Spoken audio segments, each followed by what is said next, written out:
अस्सलामुअलैकुम। तो अब हमने स्टार्ट करने हैं मीडिएटर्स ऑफ इन्फ्लेमेशन कि अब इन्फ्लेमेशन में अब तक जो हमने मीडिएटर्स पढ़े थे साइटोकाइंस हैं, ल्यूकोट्रिन्स हैं, अब उनके बारे में हम पढ़ेंगे। ठीक है, कह रहे हैं कि इन्फ्लेमेशन के जो मीडिएटर्स हैं वो सब्सटेंस होते हैं वो जो इन्फ्लेमेटरी रिएक्शंस को या इनिशिएट करते हैं और रेगुलेट करते हैं। ठीक है, इन्फ्लेमेटरी रिएक्शंस को जो भी इनिशिएट करेंगे और रेगुलेट करेंगे उन्हें हम क्या कहते हैं, मीडिएटर्स ऑफ इन्फ्लेमेशन कहते हैं।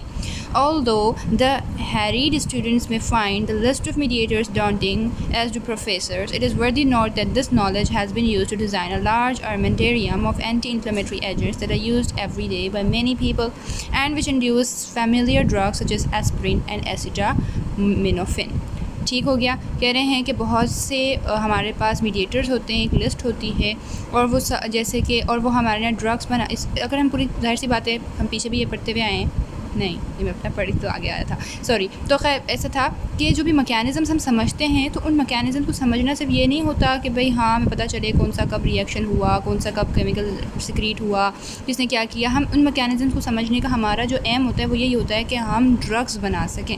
तो कह रहे हैं कि इन्हीं को हम यूज़ करके हम डिज़ाइन करते हैं ड्रग्स को that are used every day, ठीक है, by many people and which include familiar drugs. उनमें फैमिलियर ड्रग्स हैं जैसे कि एस्पिरिन और एसिटामिनोफेन हैं। The most important mediators of acute inflammation are vasoactive amines.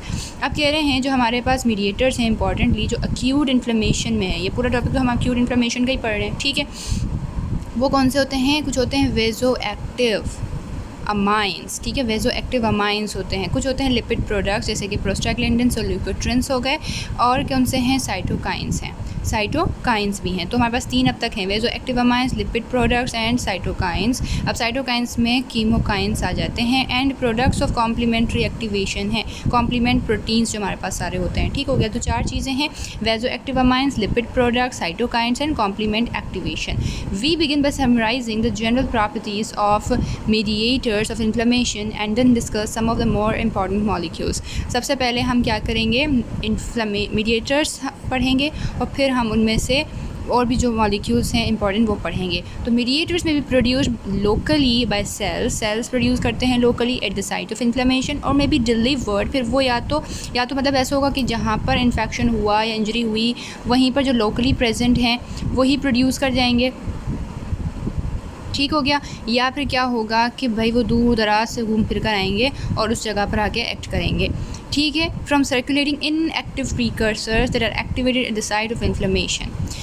आप कह रहे हैं वो घूम फिर कर आ रहे हैं इनएक्टिव फॉर्म में और फिर वो आके एक्टिव हो जाते हैं द साइट ऑफ इन्फ्लेमेशन, जो हमारे दूर से आ रहे हैं। हमने पहले भी ये चीज़ मैंने आपको हाईलाइट की थी कि भाई जब दूर दराज से आते हैं तो इनएक्टिव फॉर्म में आते हैं, वो एक्टिव वहाँ आकर होते हैं, ठीक है। अब हमारे पास सेल ड्राइव्ड मीडिएटर्स हैं, सेल ड्राइव्ड मीडिएटर्स हैं, are rapidly release from intracellular granules for example amines, और are synthesise to synthesise de novo. अब कह रहे हैं कि ये तो क्या होते हैं, रिलीज़ होते हैं इंट्रासेलुलर ग्रैन्यूल्स से, जैसे कि अमाइंस हो गए, ठीक है। सेल ड्राइव नाम ही बता रहे हैं ना, तो ये ग्रैन्यूल्स अमाइंस से क्या हो रहे हैं, रिलीज़ हो रहे हैं, या फिर डी नोवो ही वो सिंथेसाइज्ड होते हैं, डी नोवो सिंथेसाइज हैं, जैसे कि प्रोस्टाग्लैंडिन्स, ल्यूकोट्रिन्स, साइटोकाइंस, ये इन सब को क्या करेंगे, सिंथेसाइज करेंगे, सिंथेसाइज हैं ये, सॉरी ये सारे डी नोवो सिंथेसिस की एग्जांपल है, प्रोस्टाग्लैंडिन्स, ल्यूकोट्रिन्स एंड साइटोकाइंस, ठीक है।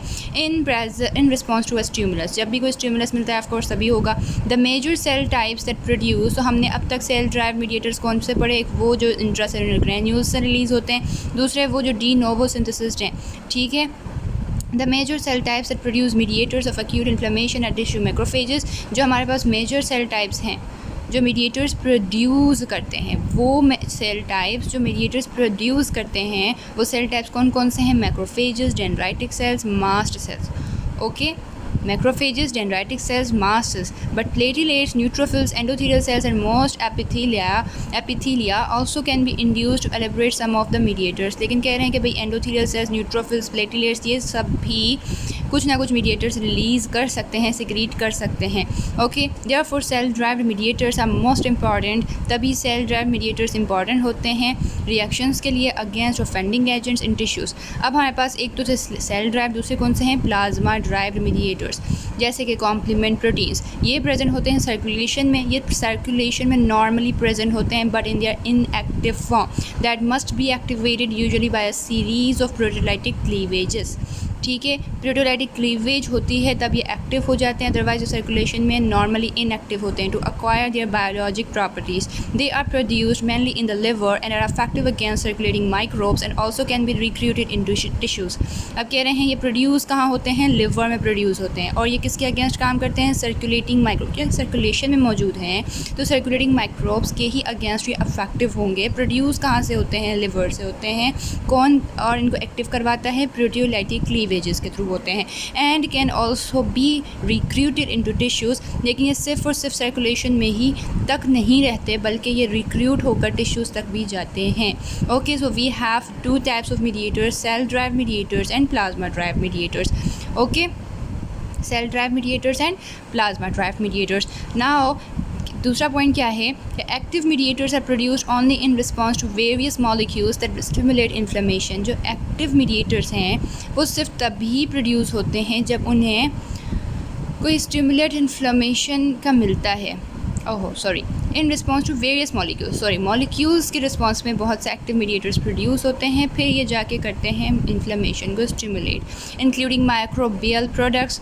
अब कह रहे हैं कि कौन से होते हैं मॉलिक्यूल्स जिनसे प्रोड्यूस करवाते हैं, माइक्रोबियल प्रोडक्ट्स हैं जो मीडिएटर्स को प्रोड्यूस करवाते हैं, and substances release from necrotic sales. या फिर अगर उन माइक्रोब्स की वजह से नेक्रोसिस हो भी जाती है ना, इन रिस्पॉन्स अगर नेक्रोसिस हो भी जाती है तो फिर क्या होता है, उनमें से जो भी सब्सटेंस रिलीज़ होते हैं वो भी एक्टिव मीडिएटर्स को प्रोड्यूस करवाते हैं।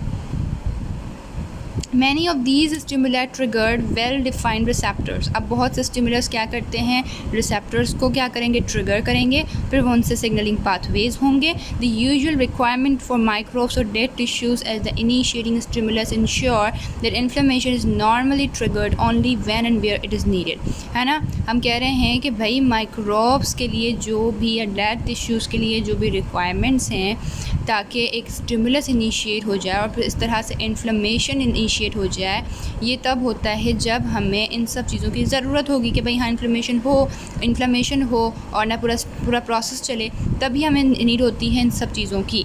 ठीक है, इन सब चीज़ों की तभी नीड होती है। What we have study till now कि भाई हमारे पास कुछ मीडिएटर्स होते हैं। अब कुछ मीडिएटर्स हमारे होते हैं इन्फ्लेमेशन में हेल्पफुल रहते हैं, कुछ हमारे मॉलिक्यूल्स भी इन मीडिएटर्स में हेल्प करते हैं। अब कहते हैं कि भाई मीडिएटर्स हमारे पास कुछ लोकली प्रोड्यूस होते हैं, कुछ भाई दूर दराज से घूम फिर कर आएंगे, लेकिन उन्हें वहाँ आकर एक्टिव होना होता है। एक होता है हमारे पास सेल ड्राइव मीडिएटर्स, दूसरे होते हैं हमारे पास प्लाज्मा ड्राइव मीडिएटर्स। जो सेल ड्राइव मीडिएटर्स होते हैं वो भी दो तरीके से बनते हैं, या तो वो इंट्रासेल्युलर ग्रेन्यूल्स से बनते हैं या तो वो सिंथेसाइज होते हैं डी नोवो, जैसे कि प्रोस्टाग्लैंडिन्स, ल्यूकोट्रिन्स, साइटोकाइन्स होकर। लेकिन ये सब हो किसके रिस्पॉन्स में है, कि स्टिमुलस के रिस्पॉन्स में ऑफ कोर्स। ठीक है, अब कह रहे हैं कि जो मीडिएटर्स हैं कुछ हमारे प्रोड्यूस हो रहे होते हैं किससे, मैक्रोफेजेस, डेंड्राइटिक सेल्स और मास्ट सेल्स से। तुमने सबसे पहले दफ़ा जब पहला पेज पढ़े थे तब भी हमने ये पढ़ी थी बातें कि macrophages, dendritic cells, mast cells भी इन्वॉल्व होते हैं इन सब चीज़ों में। लेकिन जो हमारे पास प्लेटलेट्स, न्यूट्रोफिल्स और एंडोथेलियल सेल्स हैं वो भी कुछ ना कुछ मीडिएटर्स इंड्यूस कर रहे होते हैं। ठीक है, दूसरे हमारे पास हो जाते हैं कौन से, प्लाज्मा ड्राइव मीडिएटर्स। ये क्या करते हैं, ये नॉर्मली सर्कुलेशन में इनएक्टिव फॉर्म में होते हैं, लेकिन इन्हें प्रोटीलाइटिक क्लीवेज एक्टिवेट कर लेता है। ठीक हो गया। फिर हमने कहा कि ये प्रोड्यूस कहाँ हो रहे होते हैं, लिवर में हो रहे होते हैं और इफेक्टिव होते हैं मेनली किसके अगेंस्ट, सर्कुलेटिंग माइक्रोब्स हैं, लेकिन ये रिक्रूट होकर टिश्यूज में भी जा सकते हैं। तीसरा पॉइंट अब हमने पढ़ना है